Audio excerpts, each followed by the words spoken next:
Hello दोस्तों, विशिष्ट short hand channel पर आप सभी का बहुत बहुत स्वागत है। प्लीज़ चैनल को लाइक, सब्सक्राइब और शेयर करें ताकि नई नई डिक्टेशन आप सभी तक जल्दी पहुंच सकें और जल्दी से जल्दी आप सिलेक्शन पा सकें। स्टार्ट। यह अच्छा तो है कि केंद्रीय जल शक्ति मंत्रालय यमुना को स्वच्छ करने के लिए एक नई योजना की रूपरेखा बना रहा है, लेकिन क्या ऐसी योजना तैयार करने के लिए दिल्ली में सत्ता परिवर्तन की प्रतीक्षा की जा रही थी? ऐसी कोई योजना तो पहले भी बनाई जा सकती थी। प्रश्न यह है कि ऐसा क्यों नहीं किया गया? क्या यमुना को स्वच्छ करना केंद्र सरकार की भी जिम्मेदारी नहीं थी?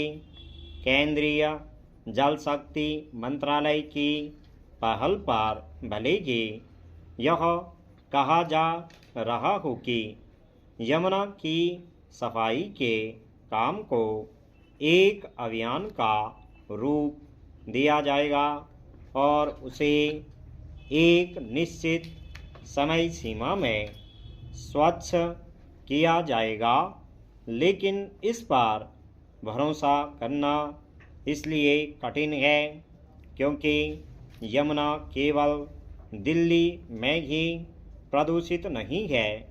दिल्ली में प्रवेश करने के पहले ही वह प्रदूषित होनी शुरू हो जाती है। दिल्ली से लगते हरियाणा के इलाकों में कई कारखानों का बिना शोधित जल उसमें डाला जाता है। आखिर हरियाणा सरकार अपनी सीमा में यमुना को प्रदूषित होने से बचाने के अपेक्षित उपाय क्यों नहीं कर सके? आप सरकार ने कैग की रिपोर्ट सदन में रखने के संवैधानिक दायित्व की उपेक्षा की। संभव है कि रिपोर्ट को सदन में न रखने की योजना सोच समझकर बनाई गई हो। अतीत में भी कैग की रिपोर्ट खलबली मचाती रही है। कैग के कामकाज का यशस्वी इतिहास है। बोफोर्स तोप घोटाला कैग रिपोर्ट के कारण ही राष्ट्रीय मुद्दा बना। 2G स्पेक्ट्रम आवंटन घोटाले की पोल कैग ने ही खोली।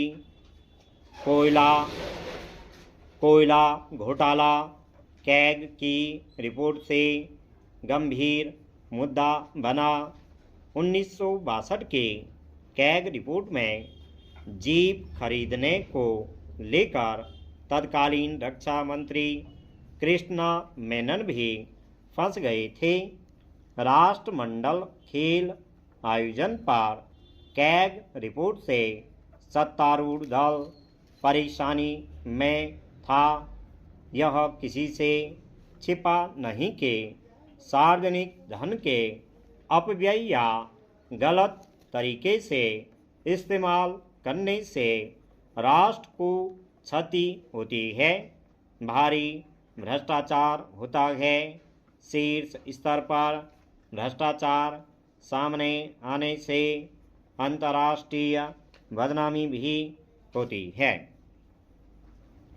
भारत के नियंत्रक एवं महालेखा परीक्षक यानी कैग एक संवैधानिक संस्था है। अनुच्छेद 138 के अनुसार कैग और संसद भारत के सार्वजनिक धन के उपयोग के पहरेदार हैं। कैग देखता है कि देश की संचित निधि का व्यय संविधान एवं कानून के अधीन की वाक है। कैग की रिपोर्ट का विवेचन लोक लेखा समिति द्वारा होता है। समिति में सत्ता पक्ष एवं विपक्ष दोनों के सांसद होते हैं। कैग की रिपोर्ट को नज़रअंदाज करना आसान नहीं। यह शक्ति संपन्न संवैधानिक संस्था है। डॉक्टर अंबेडकर ने संविधान सभा में कहा था कि वह नियंत्रक एवं महालेखा परीक्षक को भारतीय संविधान में शायद सबसे महत्वपूर्ण अधिकारी के रूप में देखते हैं।